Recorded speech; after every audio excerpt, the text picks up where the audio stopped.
What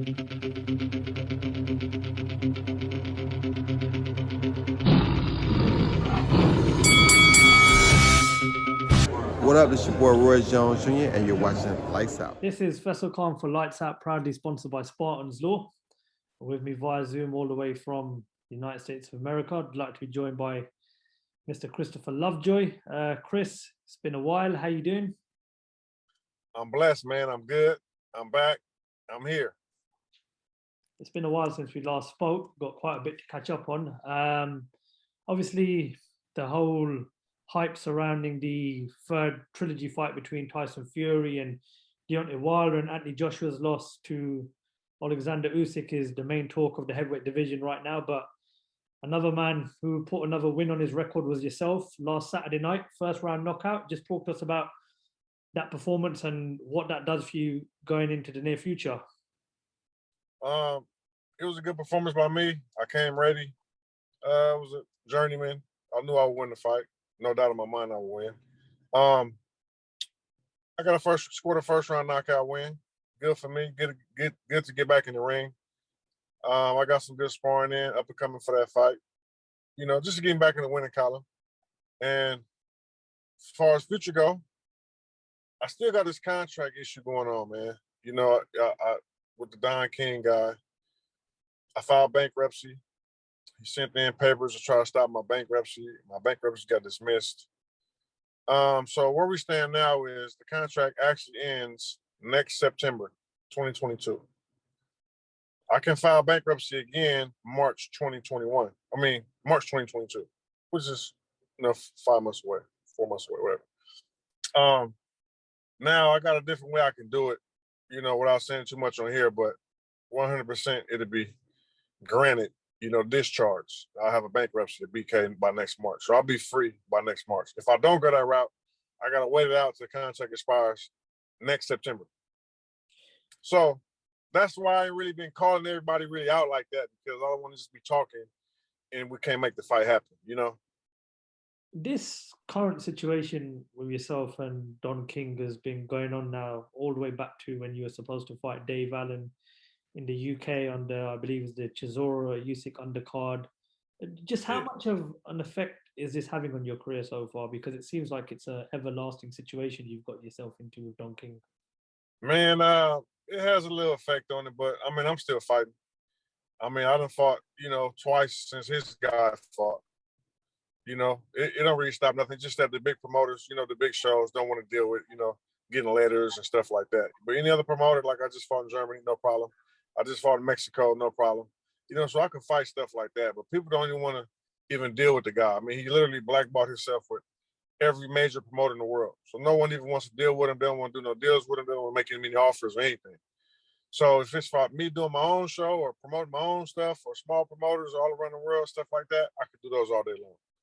So you probably won't see him on the big headline, the big show, unless it's like, someone who don't even care about what's going on with the stuff out here. The situation with yourself and Don King is affecting, some good fights that you could potentially see yourself in. Obviously, it's already played a huge part in the fight with you and Dave Allen not happening in the end. And then, of course, there's other fights that you've been mentioned, such as Alan Babich, Solomon Dakers. You've spoken about the likes of Daniel Dubois as well. How frustrating is it for you? Because as I just mentioned, those guys, they're considered big names in the heavyweight. You've got yourself a pretty good record. Is it a case of being patient and once this situation ends, we could potentially see those fights? Yeah, it's a case of being patient, staying healthy, not taking no more losses, staying in some more good shape, just keep my mind right until it happens. I mean, a year go by fast. Even if I was to take the long route and wait a whole year, the next September I could fight, no strings attached. I mean, in a year, those guys only going to fight a few times anyway. Those fights will still be good. The Alan Babbitt, Fabio Warley, those are the fights I want, Those fights will get me up to the next big fight. Me knocking one of those guys off, they'll put me right there in conversation. Let's obviously talk about the rest of the heavyweight division. We're all getting set for the trilogy fight between Tyson Fury and Deontay Wilder. I see you put up a tweet earlier on today saying that obviously you're backing your home fellow fighter, that the belt needs to come back to the USA. But there's a lot of content being uploaded on social media, which obviously is expected. The big question that people are asking after, especially those first two fights, is how does Deontay Wilder manage to beat Tyson Fury? How do you think he beats Tyson Fury on Saturday night?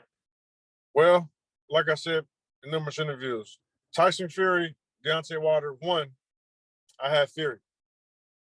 And, Deontay Wilder, surprised me. He shocked me. He showed up that night. So the second fight, I just knew Tyson Fury would come back and redeem himself. The point I'm making is that, everyone's writing Deontay Wilder off, but you can't forget about the fight one. They had a draw. You can't forget about that fight. He dropped him twice. And this game is 90% mental, physical. The conditioning, the skill. That plays a big part. But mentally, you got to be there, and we've seen it happen all the time. Guys get upset all the time. Mentally, I think he's there. Now let's just see how it goes. I'm not saying he's going to win. I can't predict anything. But if I'm rooting for somebody, I think the way he's coming back for this fight, it says a lot about him. A lot of guys lose, and not to mention no names, but they just ain't the same. He lost, and they threw in the towel. It was a devastating loss for him. And I think he actually forgetting about that loss and focus on the next one. It's like, you can't let the losses hold you down. I just lost my last fight before this fight, but it's not holding me down. I'm back with a vengeance. So I would like to see him win. It can go either way. Nothing against Tyson Fury. I know he's going to come prepared. You know what I'm saying? He obviously showed the world why he's the only one Tyson Fury the last fight. And he might win. He might not. But I want to root for the underdog. That's just how I am. You know what I'm saying? I would like to see him win. If you don't, you don't. If you do, it doesn't make a difference. I'm not gambling on it or anything. But like I said, I root for the underdog. Nothing against Tyson Fury. I know he's going to come prepared. And I wouldn't be surprised if he knocks Deontay Wilder out. But I'm just going to root for Deontay. He's from America. I'm from America. We ain't never going to get them belts back if he loses them belts. How are we going to get them back? Deontay Wilder's taken a different route. He's teamed up with Malik Scott. They've released a number of videos on social media of them two getting prepared for this fight. If you were Malik Scott on Saturday night, what would be your game plan going into this third fight with Tyson Fury, knowing that Tyson Fury is capable of beating him on the outside as well as the inside? I would say, man, let's take it back to first fight. You weren't successful in whatever you tried to do in the second fight.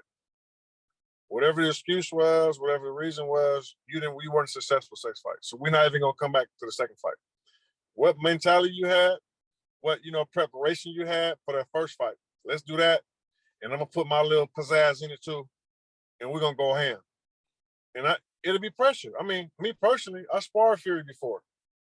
And pressure busts pipes. Fury's very dangerous if you let him sit back and paint a picture like Picasso on you. He'll do that. He'll sit back and jab and dance and play. But you apply that pressure, you take away a lot of the skill. You take away a lot of stuff, that you can do when you apply pressure. I don't know. I'm not saying come out and throw bombs. Who knows how it's going to go? But if I was a coach, apply pressure, man. Hit that motherfucker, man. Hit him. Just hit him.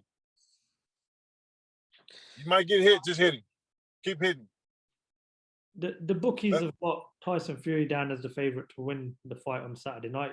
Obviously, rightfully so. He is the defending champion. Many people believe he won the first fight. Obviously, he won the second fight. The Tyson Fury's obviously had a few family issues as well in the lead up to the fight. Do you wonder if there might be any complacency given the fact that, he's had a few family issues and, thanks to God, all those issues are now pretty much sorted with the arrival of his baby girl. Can you see any sort of issues? And don't forget the fact that the fight was postponed as well originally from its first scheduled date for this third fight. I don't think it'd be any issues like that on Tyson Fury end. He got a lot of experience. He done been there with the best of them. Probably the best resume as a heavyweight boxer right now. And he's coming off of a spectacular win against this guy. So you already got a chip on your shoulder already. I've already stopped you. And he can probably argue that he said he won the first fight too. So he's going to come in confident. We all know he's a better fighter, boxer as a skill. So, I think he'd be okay. We want to see what Wilder's going to do. We know what Fury gonna do. Fury can box. You know, he's the best in the world of our generation. So we know what he can do. And we know he's gonna come prepared. What's Wilder gonna do? Is Wilder gonna come prepared? Is he gonna stay focused? We don't know. He got a great trainer behind him. Let's see. I'm going for the underdog. And like I said, when I say I'm going for him, I'm not saying he's going to win. I will never bet that Deontay Wilder's going to win the fight by decision or knockout, whatever. I'm just rooting for the underdog. And it'd be good if you win. That's it. That's all. And I know Fury. You know what I'm saying? So I'm not just saying, fuck Fury, man. No. We going Wilder. Wilder going to knock you out. No, I'm not saying that. I'm just rooting for the underdog. If Deontay Wilder was to lose this fight on Saturday night, can you see any way back for him in this heavyweight division? Say it again? If Deontay Wilder was to lose this fight come Saturday night, can you see any way back for him in this heavyweight division? Well, I mean, he took a devastating loss and he already back. You don't really get no worse than that. You know, they stopped the fight. You throw the towel in, I mean, you're fearing for your fighter's life. So he got, stopped pretty bad. And he's already back. So, I mean, he proved that he's going to come back. So if he loses this fight, you can't write him off. Joshua just lost. We can't write Joshua off. I mean, nah. He still got that one-punch power. He gonna always have a puncher's chance. You know what I mean? So he gonna always have that. As you just mentioned about Anthony Joshua, he did lose his last fight to Alexander Usyk. The landscape of the heavyweight division changed again. Many hardcore boxing fans were hoping Joshua would come through against Usyk and Fury will come through against Wilder. We can get that undisputed clash. But in your thoughts, what did Joshua not do that resulted in him losing that fight? And why do you think Usyk got the better of him on the night, even though everyone was expecting nothing but an Anthony Joshua win? I think I saw someone say that Carl Froch said, you don't box a fighter, you fight. No, he said, what did he say? He said, yeah, you box a fighter. You don't fight a fighter. And you fight a boxer. You don't box a boxer. So what he was saying was that Usyk was coming out as the boxer. You got to fight him. You got to make him fight. So to answer your question, I always give credit where credit's due. So no one think that I'm trying to say that like I originally made it up. I'm giving Froch his credit. Anyway, I think he could have let his hands go more. I mean, he's the bigger guy. He's the heavyweight. I mean, he's the, the dude look like Tarzan. You know what I mean? So I just think he could have let his hands go more. I think he was trying to sit back and be skillful and box a guy who came in with a lot of experience, very fast, a lot of movement, making Joshua kind of be off balance at times because of his movement. I think he should have just brought him out, man. I noticed a couple punches he landed on Usyk. He kind of knocked him out the way. So, I mean, I don't know if it's him or if it's trainer or something ain't right. I think the game plan should have been, man, we're going to just make it a fight. Because you can't brawl with me. You might be able to move around. You showed that, these first few rounds. But you ain't a bigger, stronger man than me. And I'm going to just brawl. We're going to just brawl it out. So I don't know if he was ready for that. I don't know if that's the type of fighter he is. I don't know if he had that in his head mentally. I don't know if that was a game plan. I don't know. But if I was his trainer, I would say, listen, man, you losing this fight. Go for the knockout, bro. Go all out because you're losing the fight. I mean, I think I scored him maybe 2 or 3 rounds in Joshua's favor. So, I mean, yeah, I just think he fought the wrong fight, man. I think that his game plan was to go out there, do your thing. It's our hometown, our judges, our referee. You make it to the decision, we're going to win. I think that was what they thought was going to happen. It didn't happen like that. Usyk clearly won the majority of all the rounds. Clearly. So it wouldn't even, you couldn't even rob him. You couldn't even give Joshua the decision or a draw because he clearly lost damn near every round. I think he should just let his hands go, man. So what do you see happening in the rematch between Usyk and Joshua? Man, when Joshua lost the first fight against Andy Ruiz, I didn't see nothing was going to happen different from that fight. So, man, I don't know. Honestly, how I see it, if I got to make a decision, I think he'll come out and be a little smarter. I think he won't be chasing him around. I think he'll say, listen, you're however many inches taller, you got longer reach, use your jab and keep him far back like you did. Even if you look like you're running, man, because if you're not going to come out and bang with him, like you're supposed to, you're gonna have to outbox them, and that's gonna be hard to do. So you're gonna have to just go watch Larry Holmes films, sit back and hit the bag for 3 hours, all jabs, 3 hours in the gym, and just practice on throwing 100 jabs around. If you're not gonna go out and just make them fight, It's going to be a because very, what you did didn't work. it's going to be a very, very interesting rematch. That's for sure.